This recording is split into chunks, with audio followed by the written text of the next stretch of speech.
Hello, I'm Severn Suzuki, speaking for ECHO, the Environmental Children's Organization. We're a group of 12 and 13-year-olds trying to make a difference. Vanessa Suddy, Morgan Geisler, Michelle Quigg, and me.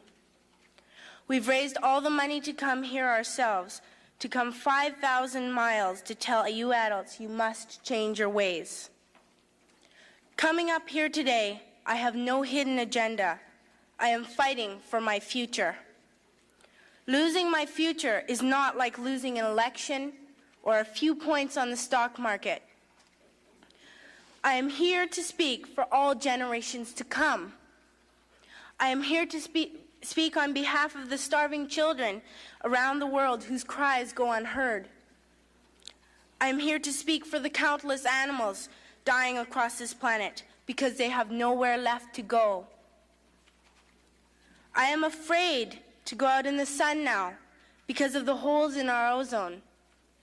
I am afraid to breathe the air because I don't know what chemicals are in it. I used to go fishing in Vancouver, my home, with my dad until just a few years ago we found the fish full of cancers. And now we hear of animals and plants going extinct every day, vanishing forever.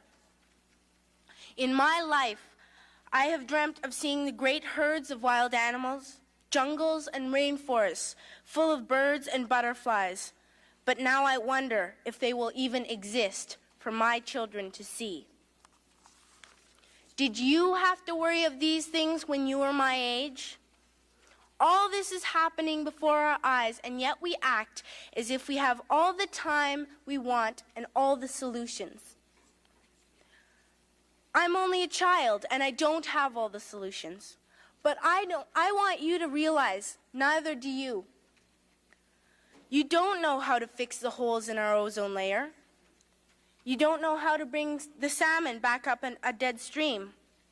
You don't know how to bring back an animal now extinct. And you can't bring back the forest that once grew where there is now a desert. If you don't know how to fix it, please stop breaking it. Here, you may be delegates of your government, business people, organizers, reporters, or politicians, but really, your mothers and fathers, sisters and brothers, aunts and uncles, and all of you are someone's child. I'm only a child, yet I know we are all part of a family. 5 billion strong. In fact, 30 million species strong. And borders and governments will never change that. I'm only a child, yet I know we are all in this together and should act as one single world towards one single goal. In my anger, I am not blind, and in my fear, I am not afraid of telling the world how I feel.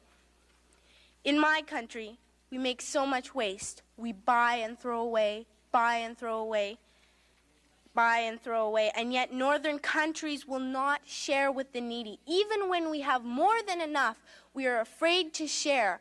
We are afraid to let go of some of our wealth. In Canada, we live the privileged life with plenty of food, water, and shelter.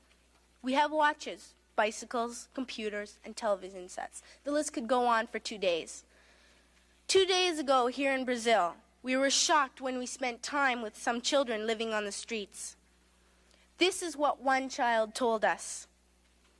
I wish I was rich. And if I were, I would give all the street children food, clothes, medicines, shelter, and love and affection. If a child on the streets who has nothing is willing to share, why are we who have everything still so greedy? I can't stop thinking that these are children my own age, that it makes a tremendous difference where you are born. That I could be one of those children living in the favelas of Rio.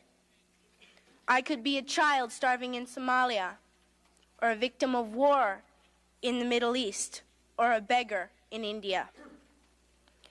I am only a child, yet I know if all the money spent on war was spent on finding environmental answers, ending poverty, and finding treaties, what a wonderful place this earth would be. At school, even in kindergarten, you teach us how to behave in the world. You teach us not to fight with others, to work things out, to respect others, to clean up our mess, not to hurt other creatures, to share, not be greedy. Then why do you go out and do the things you tell us not to do? Do not forget why you are attending these conferences, who you're doing this for. We are your own children. You are deciding what kind of a world we are growing up in. Parents should be able to comfort their children by saying, everything's going to be all right. It's not the end of the world, and we're doing the best we can.